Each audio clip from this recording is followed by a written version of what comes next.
네, 안녕하십니까. 2021년 8월 23일 울프입니다. 건설 경기에 시동을 건다. 철근 이빠이 주문됐어요. 라는 내용으로 오늘 아침에 픽한 종목은 한국철강입니다. 이 한국철강에 대해서는 매수 의견을 좀 드리는 부분이고, 하반기 실적 호조가 돋보일 것이라는 내용으로 현대차증권에서 레포트가 있었습니다.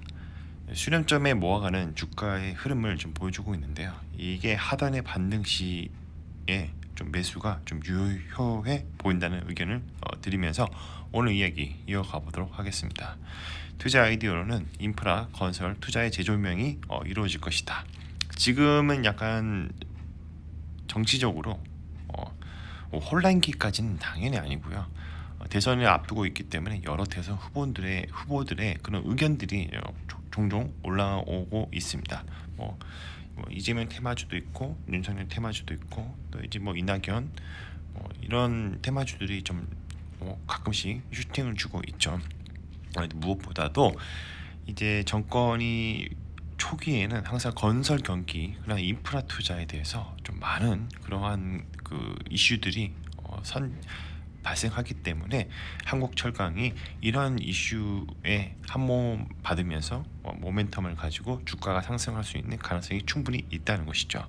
자, 그리고 올해 하반기에 또 철근 수요가 확대가 분명히 다시 이루어질 것인데, 그래도 이제 건설 경기가 지속적으로 이어나가면서 뭐 재건축이나 아니면 아파트 개발, 진행 토목공사 이런 것들 진행을 하게 될 것임이 좀 분명해 보여요. 원래는 좀 연말에 이런 여타 공사들을 조금씩 진행을 하고 있고, 대규모까지는 아니더라도 이런 모멘텀들이 조금씩 있기 때문에 한국철강의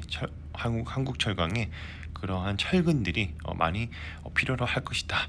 주가의 이익에 또 반영할 것이다 라는 기대를 할 수 있다는 것입니다. 바이셀 메소드입니다. 프리미엄 구간을 닫고 내려올 때 우리가 매도를 하는 것이고요. 디스카운트 구간을 닫고 반등할 때 매수를 하는 것입니다. 좌우에 동일의 패턴이 나오면 대응하는 부분입니다.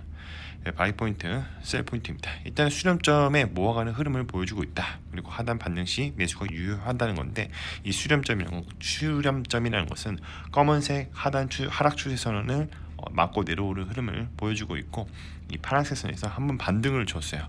자, 이게 바로 수렴점입니다. 이 수렴점에서 다시 한번 파란선을 닿고 올라가거나 아니면 닿지도 않고 한번 돌파를 해준다면 지속적인 우상향 차트를 그려 나갈 것이라는 것이죠. 전체적으로 봤을 때는 이제 빨간색 선을 맞고 내려오는 흐름을 좀 보여주고 있고, 파란색 선에서 닿고 올라가는 흐름을 보여주기 때문에 이 차트는 장기적으로 봤을 때 우상향하는 그런 차트로 보여진다. 한국철강, 현대차증권 박현우 님께서 레포트를 주셨는데, 뭐 영업이익 매출액 이렇게 나와 있죠. 이거 중요한 게 아닙니다. 자, 다음에 제일 중요한 게 바로 투자 의견의 바이 유지를 한다는 것인데, 왜 그러냐? 첫 번째, 하반기 철근 수요는 상반기보다 더 증가할 것으로 예상되며 국내 철근 4위 업체인 동사가 또 수혜가 예상이 된다는 것이죠. 자, 현재 주가 PB 0.5배로 수익성 대비 상당히 저평가라는 겁니다. 저평가라는 거죠. 그렇기 때문에 지금의 주가는 설명할 수가 없다. 더 올라가야 한다. 그런 의견입니다. 자, 주주 현황을 보면 국민연금공단이 3대 주주로 해서 지분이 5% 정도 갖고 있고요. 시세 현황을 보면 수익률이 연해서 100% 상승했습니다. 언제든지 떨어져도 이상하지 않은 주식이라는 거죠. 1년 사이에 100% 정도 올랐으면 좀 떨어질 맛도 해요. 근데 저는 단기적으로 충분히 조정을 받았으면 다시 한번 올라갈 수 있는 가능성이 충분히 있다고 봅니다. 자, 사업 요약을 보면 철근 판매가 호조 보이고 있다. 경기 부진에 따른 부동산 건설 시장이 조정 가능성이 높다. 그래서 원자재 가격, 철근 그런 가격 변동이 좀 심화되고, 이제 중국산 저가 철강제 수입 급증으로 전기로 직강사의 영업 환경이 어려워진 상황이다. 이런 부정적인 내용들이 좀 있어요. 그러나 필요 없는 것들에 대해서는 내쳐내고 제일 중요한 사업들을 좀 이끌고 나가겠다라는 게 좀 이 중요한 앞으로의 한국철강이 가지고 있는 포지션이라는 거죠. 그리고 이제 중국에서 이제 철강이나 이런 것들을 수출을 금지를 최근에 좀 했어요. 그렇기 때문에 향후에 국내산 철근이나 철강 제품들이 많이 사용을 할 것이다 라는 게 저의 의견입니다. 자, PER 밴드, PBR 밴드 차트를 보면 저평가 구간에 지금 들어가 있고 PBR은 좀 고평가 구간에 있지만 이거는 단순하게 참고를 하면 됩니다. 그만큼 이익을 많이 내고 매출을 많이 내면 자연스럽게 고평가 논란은 사라지게 될 것입니다. 뭐하는 회사인가? 네, 철근 만드는 회사입니다. 더 말이 필요 없습니다. 이거 전문적으로 만드는 회사고요. 그래서 이제 건축과 토목 현장에 정말로 많이 사용하고 있습니다. 꼭 필요한 필수제라는 것이죠. 그래서 건설 경기에 그리고 인프라 이런 투자에 조금 많이 민감한 특성을 많이 타고 있습니다. 자, 그 밤 제품 및 기타로 되어 있는데 가스도 만들고 있고요. 빌레트라고 해서 이제 철강 제품의 핵심 소재가 되는 것들을 좀 더 이렇게 만들어주고 있다고 되어 있습니다.